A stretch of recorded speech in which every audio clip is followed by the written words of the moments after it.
Վեդիում անչափահաս քույրերի նկատմամբ սեռական բռնության առաջին ահազանգից 3 ամիս անց գործով 3 անձ է մեղադրվում։ Նրանք իրավապահների ուշադրության կենտրոնում հայտնվեցին միայն լրատվամիջոցներում բարձրացված աղմուկից հետո։ 58, 65 եւ 39-ամյա տղամարդիկ այս պահին կալանքի տակ են։ Նրանցից երկուսին մեղադրանք է առաջադրվել խոցելի վիճակում գտնվող անչափահասի նկատմամբ սեռական բնույթի գործողություններ կատարելու համար։ Իսկ 39-ամյա տղամարդուն, որն այսօր է կալանավորվել, անառակաբարո արարք կատարելու համար։ Դուք առերեսվել եք նոր։ Առերեսվել եք երեխաները։ Հա։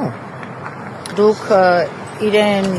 ոչ սովորական բնույթի գրկախառնվել եք եւ համբուրվել եք։ Ոչ որ ասեմ գրկախառնվել հաջողավ է, ինքը այդ պահը հասկացել է ուղիղ է։ Օրինակ ինչ է կարևոր հասկացել ուղիղ է։ Դուրսը պաչեմ դեմքը թեքի այս հատվածը պատոշի հատվածը պաչեմ, ինքը մտածի դասենք պատոշն է պաչեմ։ Թեև այս տղամարդը, որը գործում ներգրավված չէր այնքան ժամանակ, մինչև փաստաբանն ասուլիսում չհայտնեց նրա մասին, լրագրողների հետ զրույցում վստահեցրել էր, թե ինքը սեռական հարաբերություն չի ունեցել երեխաներից որևէ մեկի հետ, սակայն փաստաբանն ասում է, աղջիկներն իրեն ամեն ինչ պատմել են, ենթադրում է որոշ ժամանակ անց կփոխվի տղամարդուն առաջադրված մեղադրանքը։ Երեխաները ամեն ինչ են պատմել։ Ուղղակի չեմ կարող այդ մասին բարձրաձայնել, բայց հավատացեք, որ պատմել են։ Էլի եմ ասում, իրենց պատմածը շատ ավելի ահասարսուր է ինձ համար համենայն դեպս շատ ծանր է այն ամենը ինչը որ մենք լսել ենք ես Լուսինեն եւ Սյուզին։ Այսինքն երրորդն էլ էլի սեռական բռնություն է գործադրել։ Այո։ Փաստաբանները մտավախություն ունեն, որ բռնության է ենթարկվել նաեւ աղջիկների փոքր քույրը, սակայն փաստեր դեռևս չունեն, հույս ունեն, որ իրենց մտավախություններն իզուր են։ Ես շատ կուզեմ, որ նմանատիպ փաստեր չլինեն եւ իմ կասկածներս մնան հենց կասկածի տիրույթում,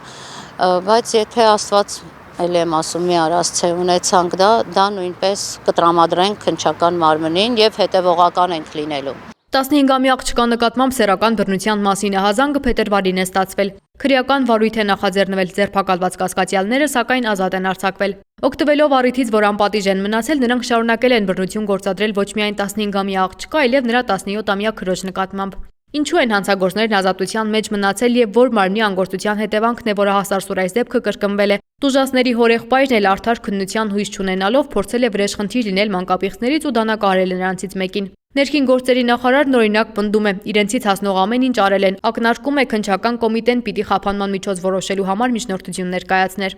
Էդի բաժնի օպերատիվ տվյալի հիման վրա է պարզվել նույն օրը տվյալը իրացվել է, հետո հետի բաժին իրականացրել է ձերբակալում եւ ձերբակալվածին հանձնել են քննչական մարմին։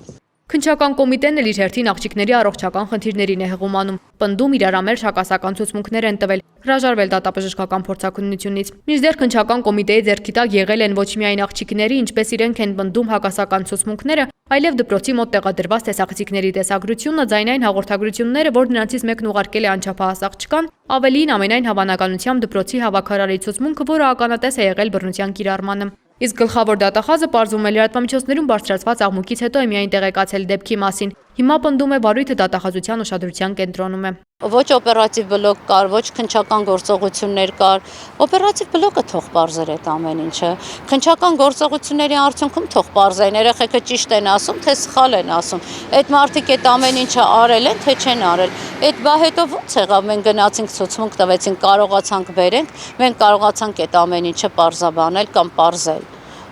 Շատ ցավալի է, որ մի լրագրող է այս մասին տեղեկանում բարձրաձայնում, հետո դիմում է փաստաբաններն են սկսում քննությունը անել։ Հավատացեք, որ դա այդպես էլ եղել է։ Մենք 3-ով ենք կարողացել հասնել այն տվյալներին, ինչ տվյալների արդյունքում, որ այս երկուսը ձերբակալվեցին, կալանավորվեցին, նաև այսօր երրորդը դուք ասեցիք։ Ոչ գլխավոր դատախազը, ոչ ոստիկանապետը, ոչ էլ քննչական կոմիտեի պետը չեն պատժվել հանցագործությունը կոծկելու այս ակնհայտ դեպքի պատճառով։ Փոխարենը մարզային եւ համայնքային ոստիկանության ու քննչականի պետերն են հեռացվել աշխատանքից, նաեւ Արարատի մարզի դատախազը։ ՔՊԱ-ական համայնքապետ Սարգսյանը, որն ի դեպ հիշեցնեմ Սուրբ Աննա եկեղեցում 19-ամյա Դավիթի հետ կապված միջադեպից հետո չարախնդում էր Facebook-ում, թե հավատացյալ ամեն կիրակի եկեղեցում պատարագի գնացող Դավիթը վերջին զանգը կալանավայրում է անցկացնելու։ Մինչև այս պահը ոչ մի բառ չի ասել իր ղեկավարած համայնքում տեղի ունեցած այս ահասարսուր դեպքի առնչությամբ։ Նա ըստ էության առնվազն հետամուտ չի եղել իր համայնքի խոցելի խմբում գտնվող այս բնակիչների նկատմամբ բռնության դեպքի բացահայտմանը, մեղավորների պատժմանը։ Այն դեպքում, երբ դպրոցից անչափահաս աղջկա հեռախոսին ստացված մանկապիղծ տղամարդու ձայնային հաղորդագրությունները փոխանցել էին մարզպետարանին, որտեղից էլ հաղորդում էին ներկայացրել ոստիկանությանը։ Այս օրերին Սարգսյանն արձակուրդում է. ակտիվ լծվել է քաղաքացիական պայմանագրի քարոզարշավին եւ թերևս համոզում է քաղաքացիներին ընտրել իրենց, եթե ուզում են անվտանգ երկրում ապրել։ Վարչապետ Փաշինյանն էլ, որը կառավարության նախորդ նիստում հայտարարում էր, թե գործը բացահայտել են ոչ թե լրագրողներն, այլ իրավապահները, այսօր անընդունելի է համարել գործելավոճը, երբ իրավապահ մարմինները մեկը մյուսի կողմն են ուղղում մեղավորության սլաքները։ Համակարգի բարձրաստիճան պաշտոնյաների հնարավոր ազատման մասին, սակայն Փաշինյանը չի խոսել։ Միայն նշել է իրավապահ մարմինները պետք է իրենք վերլուծեն իրենց աշխատանքն ու ըստ անհրաժեշտության պատասխանատվության կենթարկվեն մարզային վարչությունների պատասխանատուները։ Ընդհանուր առմամբ ես պիտի ուղիղ ասեմ, որ որոշակի դառնության զգացում ունեմ, որ եւ կարծում եմ եւ պահանջում եմ, որ այդ օրինակ դեպքերում հատկապես բոլոր պատասխանատուները վերաբերվեն այնպես, ինչպես կվերաբերվեին իրենց երեխայի նկատմամբ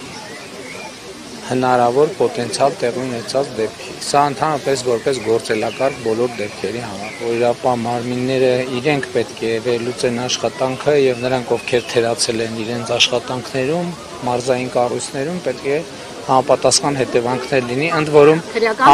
ամենայն հարգանքով բոլորի նկատմամբ ոչ թե տվյալ անձանց դեմ ինչ որ բան անելու, այլ ընդհանրապես մենք պետք է գործելակարգ ունենանք,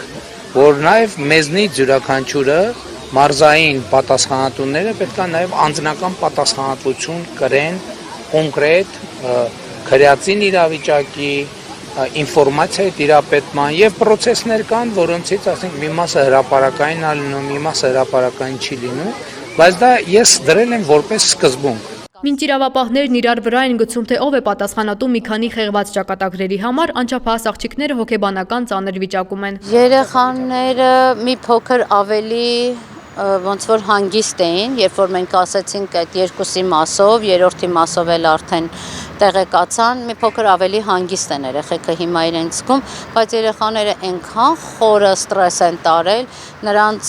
նրանք մեր միջոցով չեն կարողանա այդ վիճակից դուրս գալ, բնականաբար մասնագիտական օգնություն հոգեբաների միջոցով նրանք կստանան, ու հույս ունենամ, որ կկարգավորվի նրանց հոգեկան վիճակը, արդեն ասել են, որ միգուցե եւ վաղվան, ամեն դեպքում այս շաբաթվանից հոգեբաները կսկսեն երեխաների հետ աշխատել։